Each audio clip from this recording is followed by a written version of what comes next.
The purpose of this session is to give you a few tips on how to use Web of Science to find the most relevant literature for your research projects. That will be the main goal of this session. So let me go through the slides first. So the context is obviously that when we want to find relevant research, that's a critical step when we start any project, when we do any research. So we want to be knowledgeable about what has been done already. We want to be up to date with the current literature and the most impactful literature. And this is quite critical and the most hardest, most time-consuming challenges for academics when because you have a limited amount of time to read. You cannot read everything. You cannot find everything that might be relevant, and you have a limited amount of time to cover quickly what is available to you. Research ecosystem is ever changing. Every day, thousands of papers being published. So in any field or any topic, you get lots of papers. You cannot read all of them. And research is evolving, so you get new trends. So it's very critical to stay up to date. So that's what I'm saying here. Each field has a very rich and divergent history, and you get new ways, new doors being opened every day when it comes to research. Proposition here today, so few steps every researcher or academician should know, should take to leverage the citation network, which is very important and very key when you want to have an idea on how the literature is connected.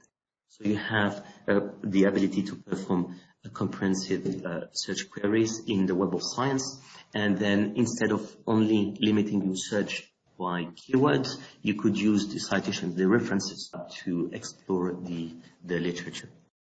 So this way you can get insights about how you can find an article, quickly assess the impact of this paper. You all hear about number of citations. The more you get cited, the more impact, the more influence you get. So obviously people would cite something that is more relevant. The more citation you get, that's a proxy measure of influence. And you have the ability to create alerts to keep track of new papers in your field.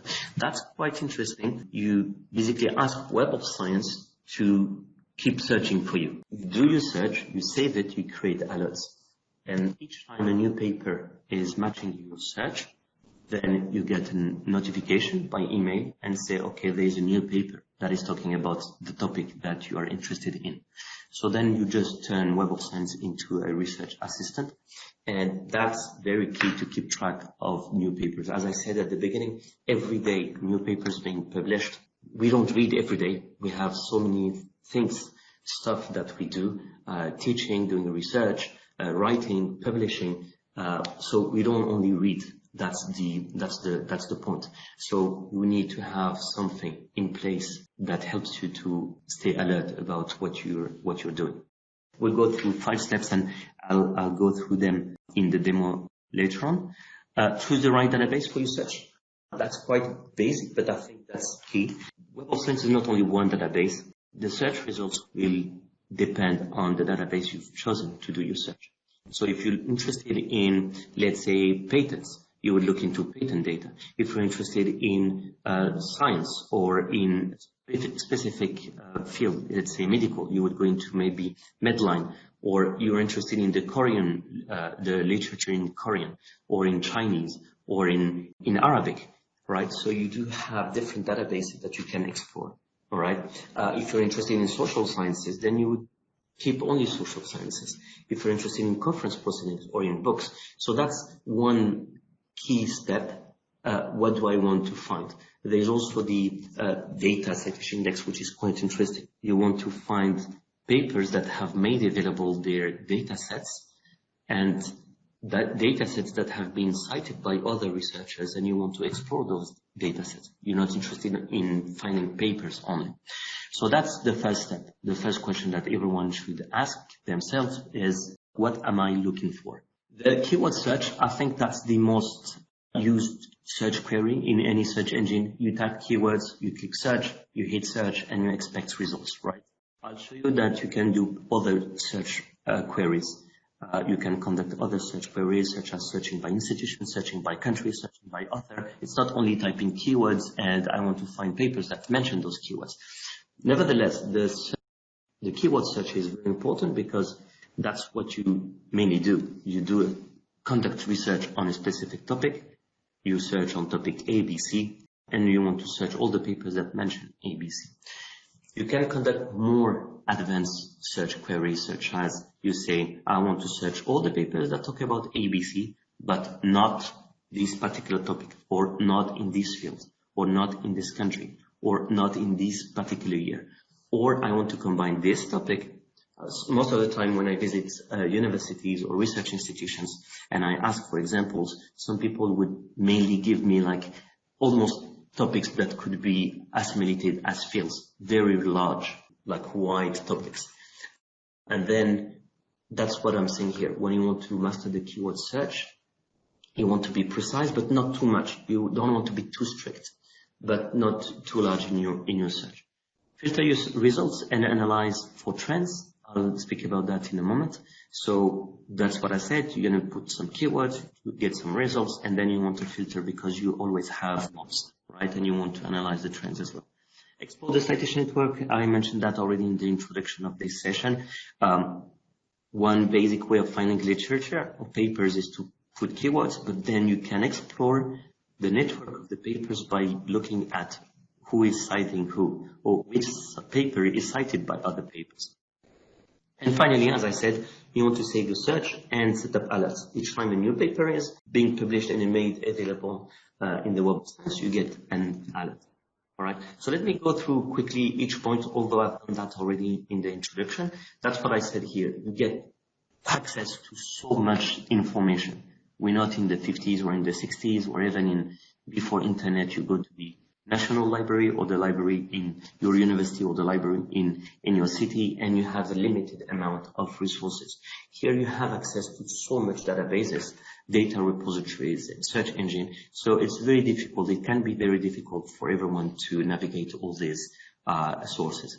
And they all differ in reliability. If you look at the literature about these different databases, the data is organized in different ways.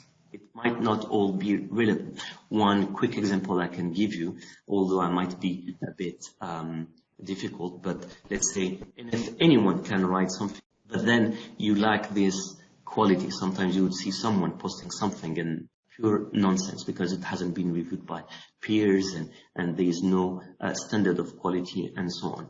Organization of data is also very important. If you want to have a good search, if the database is well structured and you have consistent filters, then you would know that in each and every paper you can filter on by using those different filters. So organization data is also very important. Web of Science, that's the topic of today. We're going to speak about Web of Science.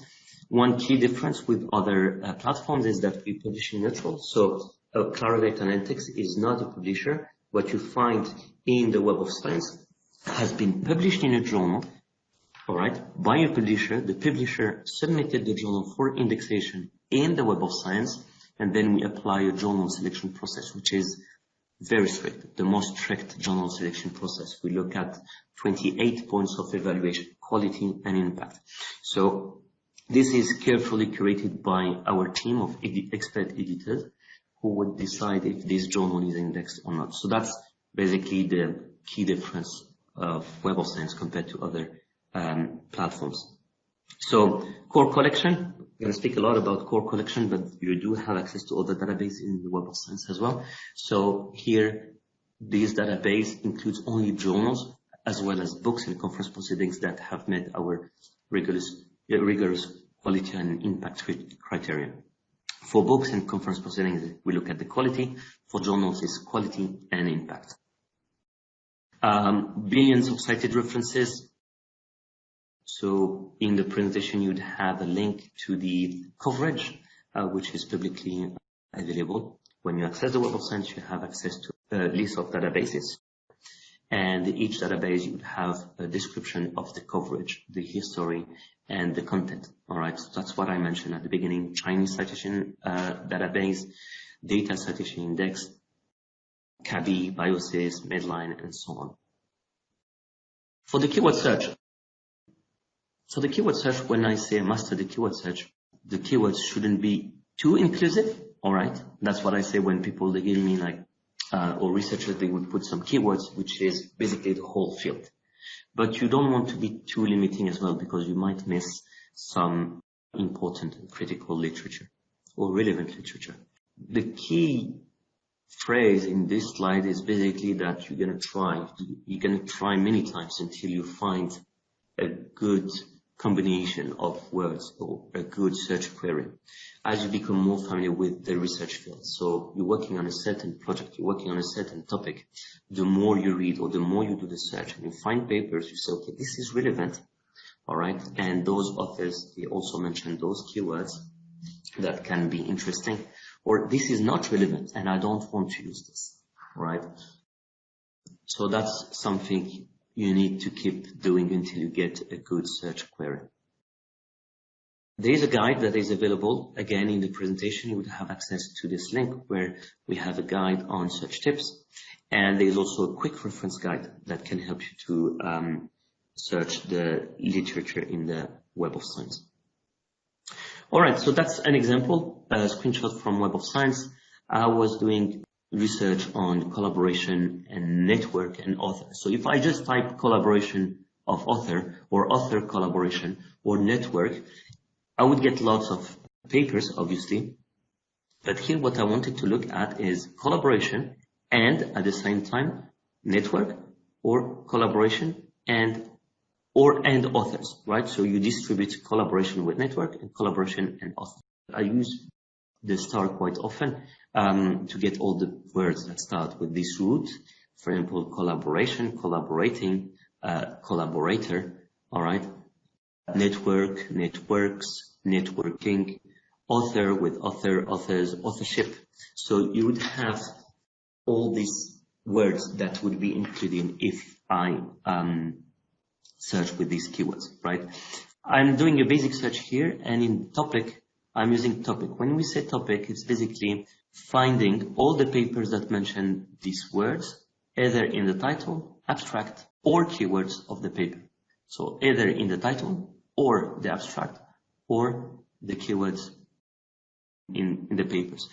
Something I mentioned also at the beginning, many people use the topic, but you can search directly for the title of the paper, the name of the author, publication name, you can filter on the date, an editor, the country, the address, and so on.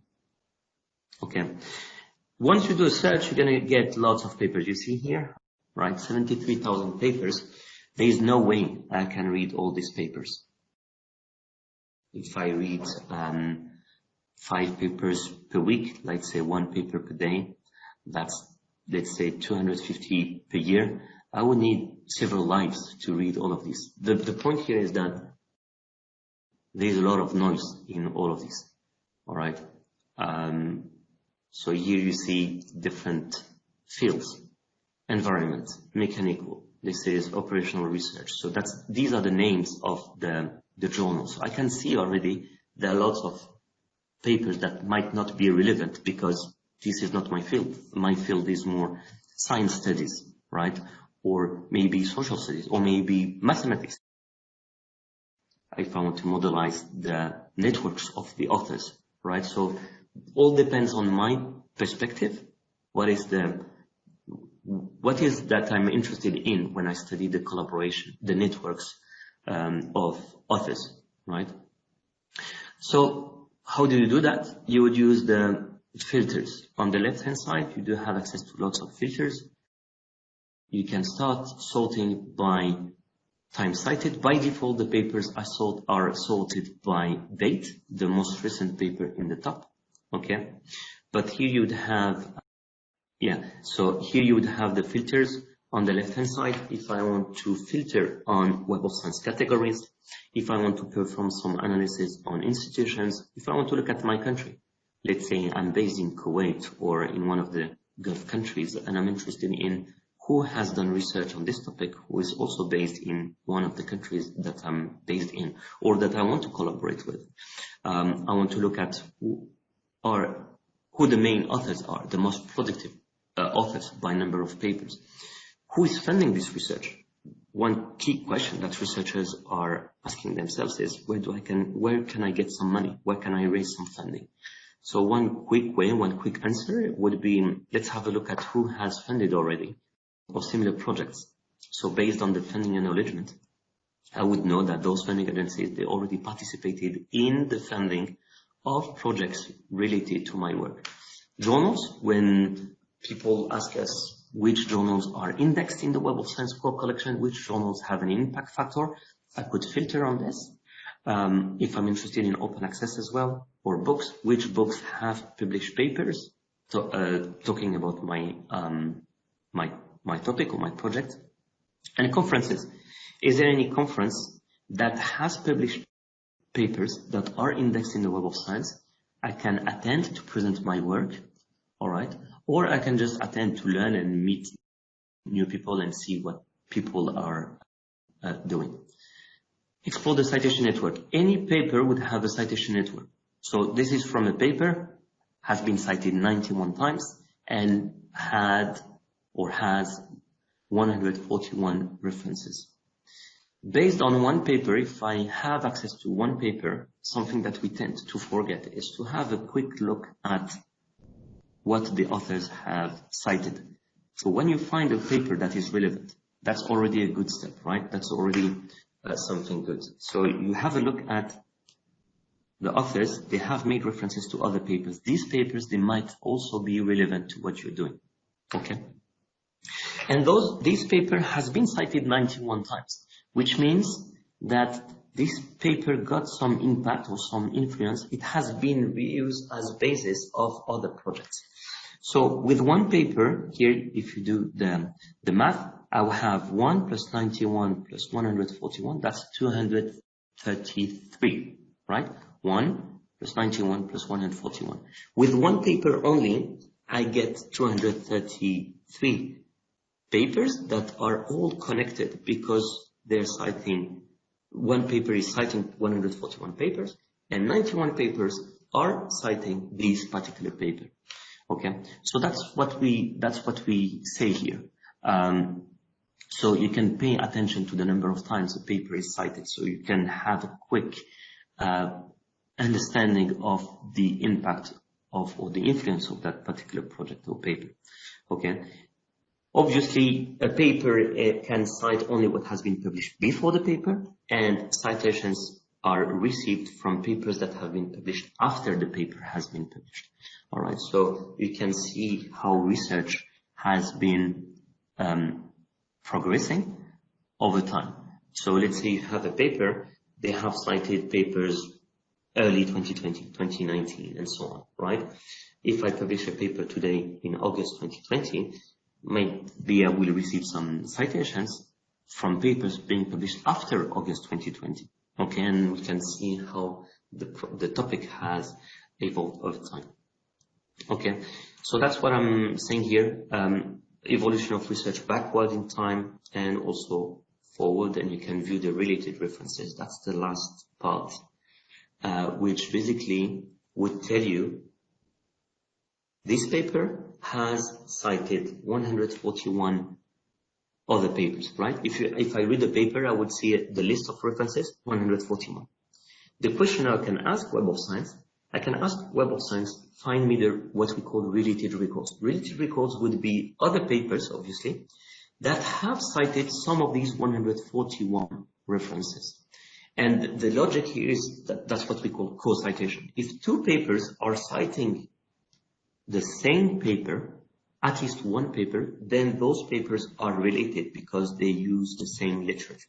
Okay, so that's what we say. Okay, they're likely discussing similar topics. Save the search, very important. Once you get interesting results, I recommend you save your search so that each time a new paper is matching your search, you get alerted by email. All right.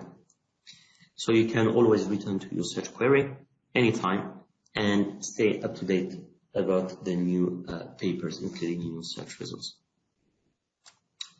Okay, time for the demo. We still have 35 minutes, and I will keep some time towards the end for questions. So if you have any questions, feel free to write them down in the Q&A section or in the chat that is available. So Web of Science should be accessed from your library. You should have access from your library portal or from your campus or from VPN. We basically give access via different ways, but the one way is the IP.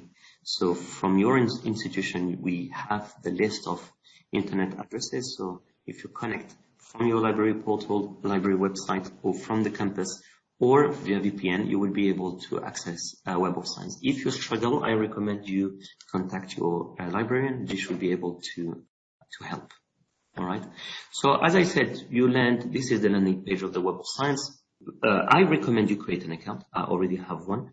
The purpose of creating an account is, so you do register, you give your email address, you confirm the email address, you would have an automatic sign-in. I can sign in with my username and password automatically.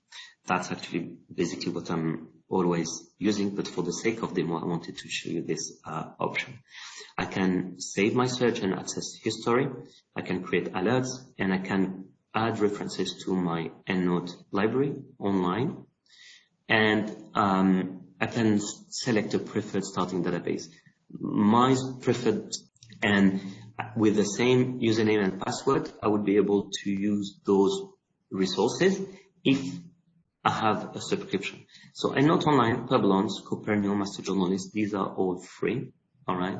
These resources require a subscription. So depending on if your institution has a subscription or not, you would be able to use the same username and password. So let me sign in.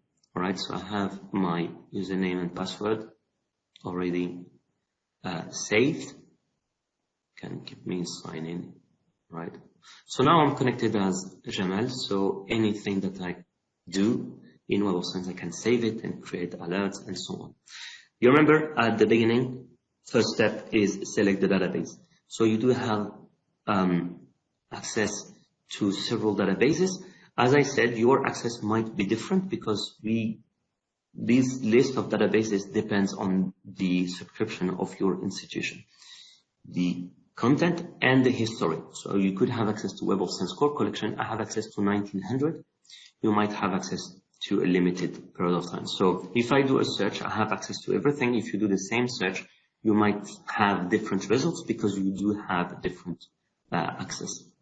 So Arabic Citation Index, as I mentioned, from 2015, that's developed in partnership with the Egyptian Knowledge Bank, and so on. BioSys, CABI, I mentioned Data Citation Index, Derwent for the patents, InSpec, Korean Journal Database, FSTA for the food science resources, Medline, Russian Science Citation Index, Silo, Zoological Record. If I stick to Web of Science core collection, as I mentioned at the beginning, Web of Science core collection is a collection of several citation indices. So you do have science, social science, art, humanities. These are journals. All right. Then conference proceedings, book citation index in science, social science, social science, and humanities. And then you have another citation index for journal. That we call imaging source citation index. The difference with these three for this one, you remember at the beginning I mentioned 28 points of evaluation for the selection process. For these, the journals indexed in the imaging source citation index, they match our selection process when it comes to quality, but they don't have impact yet or enough impact to be in one of these three depending on the coverage. All right. So the journal index in Science Citation Index Expanded respects our selection process, 28 points of evaluation, 24 of quality, 4 of impact. Same for social sciences and arts humanities. For the rest here, we're talking about 24 points of quality.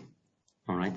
So from the beginning, I could say I'm not interested in arts humanities. I'm not interested in conference proceedings in social sciences and science and books.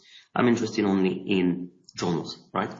And then here, I do a basic search. What type of search do you want to do? Do you want to search on topic? Do you want to search on title?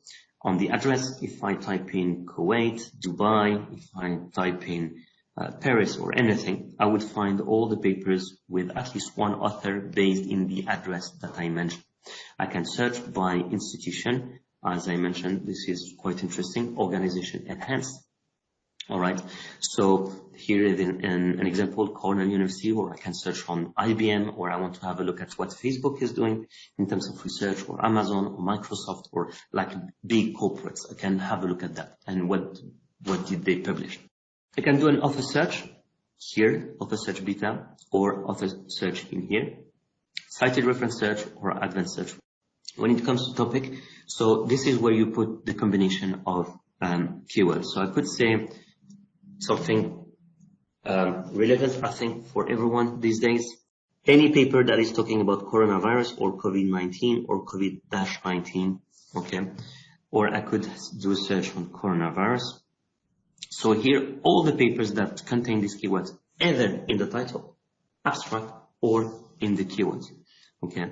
Keywords of the authors, or keywords of that are automatically generated that we call keywords plus. I'll come back to that in a moment. So as you see, 42,000 papers, quite hot topic. You see 2020, 28,000 papers published this year. We're still in August compared to 2019 and so on. I can go in history and say coronavirus. There is already one paper, 1968. That was talking about coronavirus. So that's not something totally new. But then when you look at the trend, it's going up. So we had other outbreaks of other coronaviruses. So in 2003, you see there is like a big boom here. But then you see 2020, 28,000 papers talking about coronavirus. I'm not interested in all these papers. Anyone who's working in this topic, you have different perspectives. So obviously virology is the main one, almost 5,000. Okay, so almost like 12% of the total output that is in virology, then medicine, infectious diseases, immunology, and so on. This is the top 5. If I'm working in a specific field, one advice that I recommend is that you might have different perspectives. So you will be surprised, like if you look at mathematics, people that are trying in biology, that are trying to modelize maybe the outbreak, or in biology maybe the interactions between the molecules. You might have something in social sciences, because obviously these lockdowns and everything obviously impacted our lives. Social issues, social work, that are all related to coronavirus. You have public environmental, you have, I wouldn't be surprised, like education. How do we do education when we have lockdowns, right? Educational research. Okay. So as I mentioned, these are all different perspectives. Coronavirus can be studied from different perspectives. So you have psychology, you have nursing. So I'm just trying to find other fields that we maybe wouldn't think of when we talk about coronavirus. Pharmacology is obviously one of the main ones. Researchers trying to find a cure or a vaccine. As I said, any topic has different perspectives. So question is, I work on a topic, what is that I'm working on exactly? Since some people are doing research on geography, orthopedics, computer sciences, psychology. So here there is no bad answer. It all depends on what you do.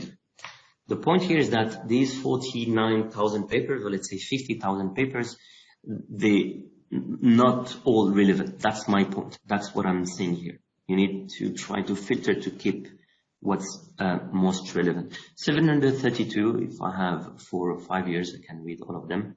Okay, still, I don't want all of these. You'll find I filtered on some fields, but I still have other fields simply because they have been published in journals that are multi-category. Okay, something that is published in social work might be in management. So how do we keep working from home? All right. What's the impact in terms of ethics or political sciences? intervening, what's the intervention of the state, for example. So you do have like different, although it is still social, we filtered on this, all right, but you have other fields that still remain because these papers have been published in journals that talk about other fields. I can still limit my search on articles. I'm interested in articles only. I can do a quick analysis on the institutions, the researchers, those researchers, where are they based? That's one question I can ask myself.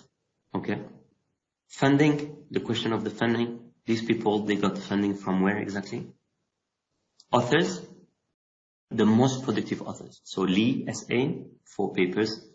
Arabia, JJM, Barsky, Carson, Alam, HB. So these people, in terms of papers talking about coronavirus in the fields that I'm filtering on, you see. So this is my search. Initial search, then filter on Web of Science categories, then filtered on article. I can have a look at source titles, the name of the journals. So if you're experienced enough, you would know that these journals are key journals, index journals in your field. I can have a look at countries. All right, so we see top 5 countries. Okay, so we see someone from Saudi Arabia, 5, 1 from Bahrain, 1 from Iran. Looking at countries, 3 from UAE. All right, so countries from the region. All right, 1 from Iraq. 2 from Jordan, 2 from Morocco. I can have a look at this. I can go back to my initial search, and that's where it's quite interesting. I can go back to coronavirus, COVID-19, this search. I can save this one, or I can save this one because I've done my filtering, and I want to save, and I say COVID-19 social/math/education. Each time a new paper, and it's actually article. Okay, each time a new article talking about COVID-19 in social sciences, math, or education is published, I get a notification, so I can create an alert. Let me go back to this search, and let's have a look at many people are actually now based in Kuwait. Let's have a look at the papers talking about coronavirus published by people based in Kuwait. So let's have a look. So US, this is a top 10. Let's go. So 717 from Saudi Arabia. Let me do it differently. Let me go back to Web of Science, search. Yeah. So now let me go back to the list of countries. Okay. Let's have a look at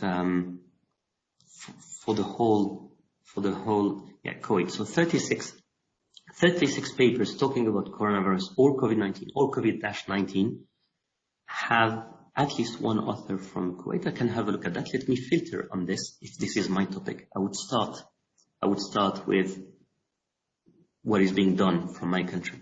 So we see it's mainly public environmental, occupational health, surgery, virology, and so on. So obviously, this doesn't limit. You have collaboration, like as you see here, China. KU, Kuwait University comes first, American University in the Middle East, Ministry of Health. So I can have a look at the authors. So these people are most probably based in Kuwait, I believe. But you also have the list of the collaborators. So all of these authors are not necessarily based in Kuwait, but at least some of them are. Let me filter on Kuwait University just to show you. So Kuwait University here, if I look at this paper, at least one of them is based in Kuwait and affiliated to Kuwait University. Actually, all of them, you see, all of them are, and interesting, some people from faculty architectures, Department of Education, Psychology, Business Administration, Pharmacology. So this is an interesting collaboration from people from the same institution but different fields. All right. So this is, and without looking at that, if you read the title, Multidisciplinary Academic Perspectives During the COVID-19 Pandemic. Quite interesting study. So here, that's another example. So you have one author affiliated to an institution in Kuwait, but then it's a collaboration with someone from the US, Egypt, Saudi Arabia, Algeria, Jordan, and US again. So number five would be the author, Amthal, who is affiliated to Kuwait University. If I click on the name, I would find all the papers of this author. So that's another way of exploring the literature. You find something interesting, you click on the author, and now I have for file 3 publications. So obviously this person is working on COVID-19, but this person is also working on other topics. Okay, and you get a quick numbers of citations that this person received. Okay, let me do something else. Search results for Kuwait. Let's stick to Kuwait, or actually let's go back to the whole search results here. Okay, something that I wanted to show you as well is, you remember by default the papers are sorted by date, so the most recent to the oldest paper. Some papers that are going to be published in 2021, so we know already that the journal received the paper, they have been accepted and so on. Okay, and then I can do a filter on highly cited in fields. This is quite interesting. Let me explain quickly. So if I do a sort on time cited, in the whole history, those 42,000 papers, this one published in February 2020, so that's been like 6 months, okay, was cited 4,000 times. This paper published in Lancet, Clinical Features of Patients Infected with 2019 Novel Coronavirus in Wuhan, China. So talking about the clinical features of patients, obviously something very critical. You want to know about the clinical features of people that are infected. So obviously these papers are all very influential, all very impactful. So any topic, if you sort on time cited, you would have an indication of papers that were key in the field or in the topic. I can filter on highly cited in field. What does that mean? Highly cited in field is something that we do every 2 months. We take papers published in the past 10 years and we compare them with the same type of document, meaning article with articles, conference proceedings with conference proceedings, reviews and reviews from the same field, published the same year.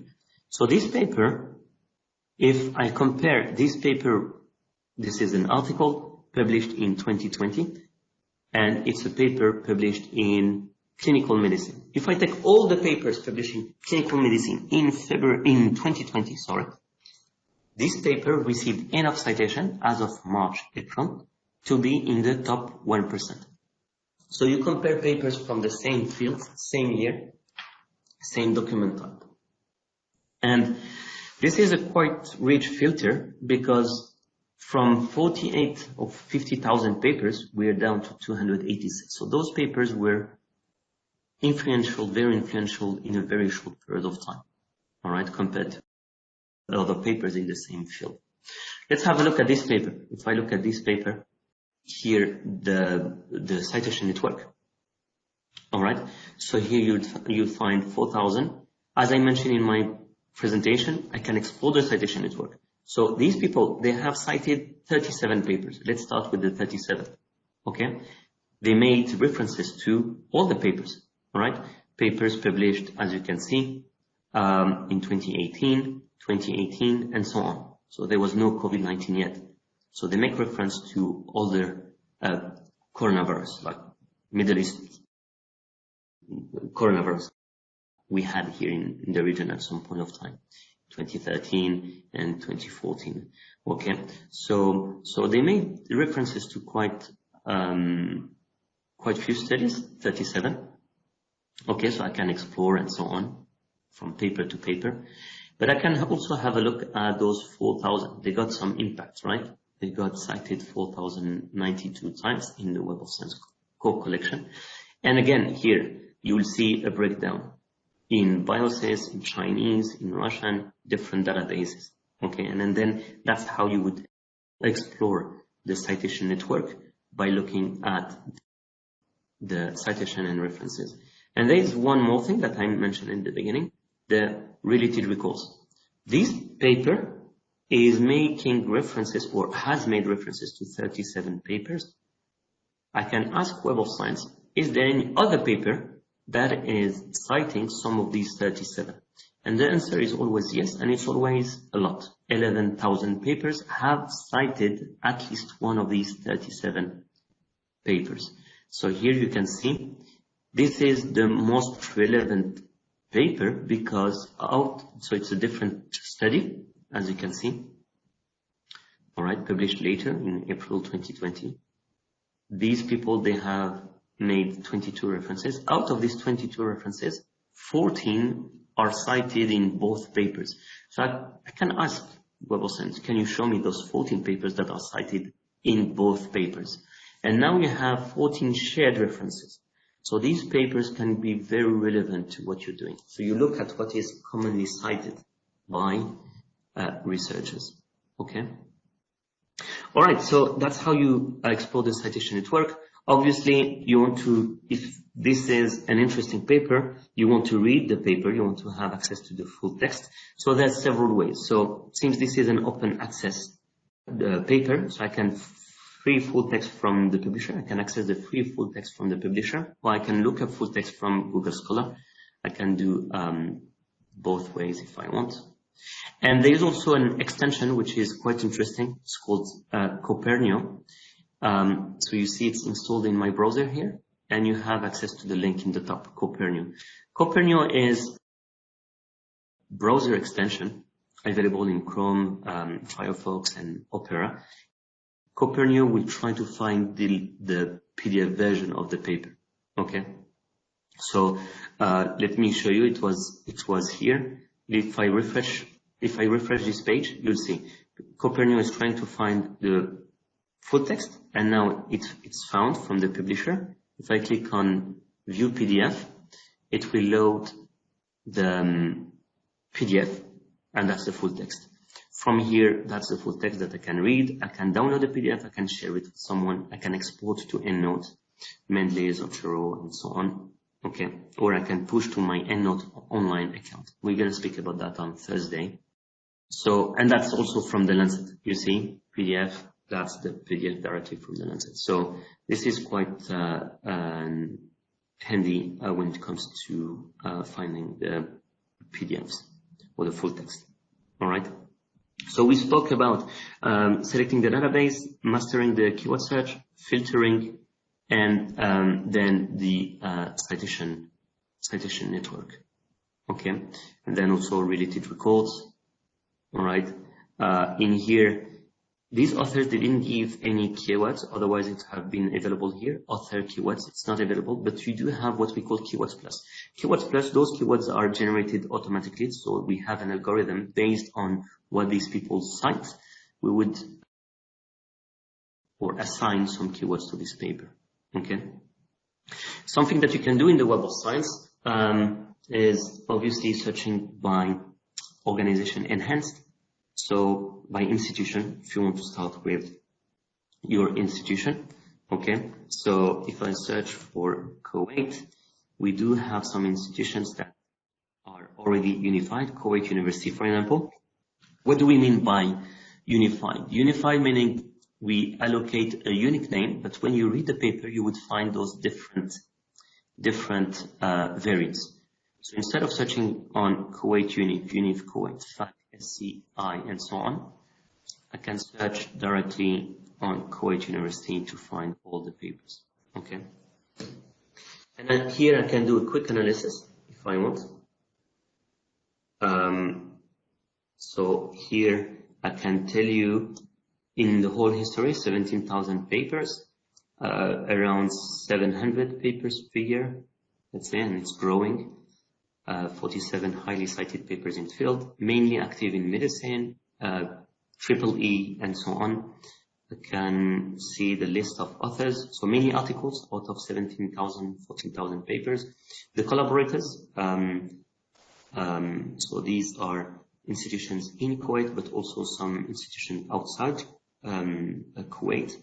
Funding agency, Kuwait University is funding research done by Kuwait University. I mean, that's not a surprise, but you do also have collaborators that might get funding from foreign funding agencies, and list of authors, the key or the most productive authors, I would say, by number of papers.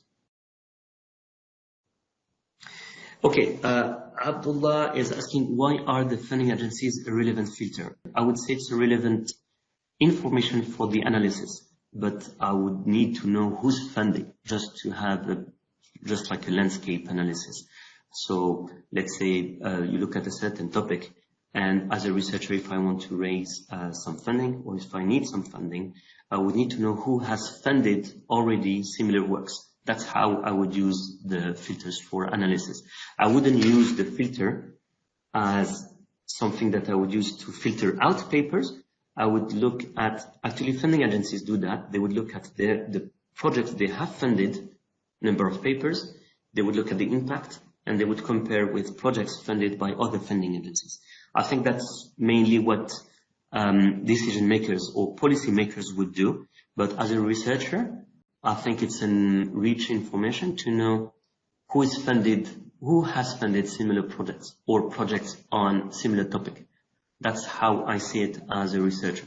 Again, for research evaluation or for funding agencies or policy makers, let's say Ministry of Health has funded projects and they want to compare the impact, so that's in Kuwait, they want to compare the impact of the project they have funded with the projects funded by another funding agency, let's say similar size, similar country, or country of the same size, in a specific field. And would say, okay, we have funded that much, but the other funding agency, when they funded projects, that's the impact they get.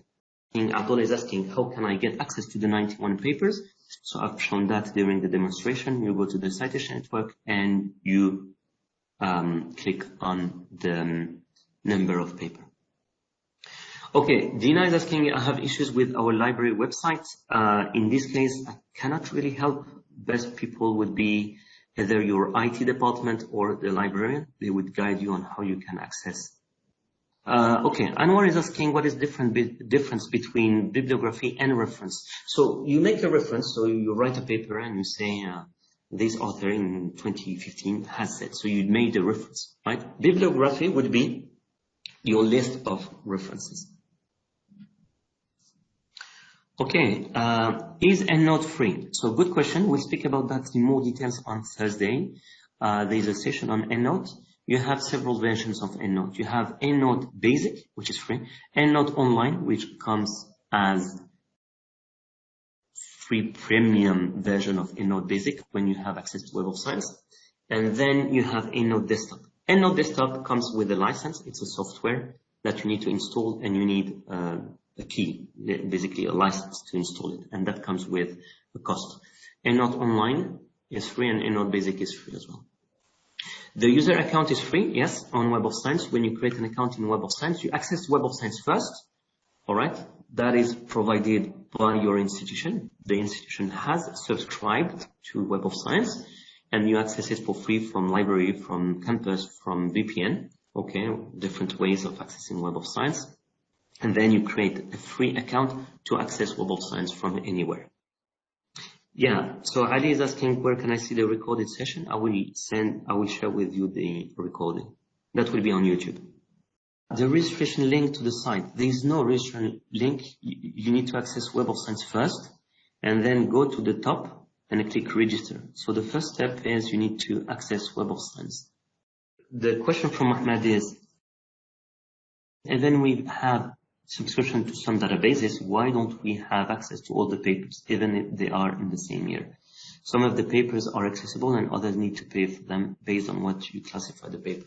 Okay, so that's a very good question. If I click on Kuwait University, okay, I will get all the papers that have at least an author from Kuwait University. You find 17,000 papers, published in many different journals, New England Journal of Medicine, Lancet Oncology, Lancet, and so on. That doesn't mean that Web of Science is not a full text database, all right? It's a bibliographic database where we index the data and the references. So if I click on this paper, so Copernio is going to try to find this paper, all right? Now, because I'm a researcher affiliated to Leiden University in the Netherlands, I can log in with my library information, okay? And Copernio will try to find this paper in the library of my institution. So that's one way. There is lookup full text. I can try to find a full text from Google Scholar if this paper is available. All right. So we have a partnership with Google Scholar where they give us this link and we give them the number of citations from Web of Science. So if I click here now, okay. Now, if I click download PDF, I might not have access to this. You might have access to Science Direct from your institution. In this case, you would have access to this paper. So we give you the link, all right, but might not have access to Lancet Oncology because your library didn't subscribe to it. We don't give you full text to everything. That's the point. We give you access to the bibliographic data. If the PDF is available or open access in some ways, Copernio will help you to locate it. Someone is asking best advice for searching with British versus American spelling. I would include both. So let's say if I'm working on something, let's say color or color. Okay, I would put both spellings. Yeah, same question from Tuba, who's asking the details about the seminar on Thursday. I will send you the link to register. Yeah, thank you, Mohammed. I got your question, yeah, because I'm going through the oldest question that has been posted on the chat, so now I can see. Good. Someone is asking, do we have EAAET and access to the Web of Science? I'm not sure. What we do is library is free to distribute the access the way they want. Some do it via proxy, easy proxy. Some do it via IP only on campus. Some do it via VPN. So you would need to ask your librarian. They would be the best people to answer this question. Abdulaziz is sending me a link and is asking, is this the right link? Yes, this is the right link, but you need to be connected from your university network. So again, best people to answer these access questions would be your librarian. They would be able to tell you how you can access these resources. All right. Thank you very much. It's been a pleasure. All the best. I hope you found the session useful. Take care and talk to you soon. Bye. Assalamu alaikum.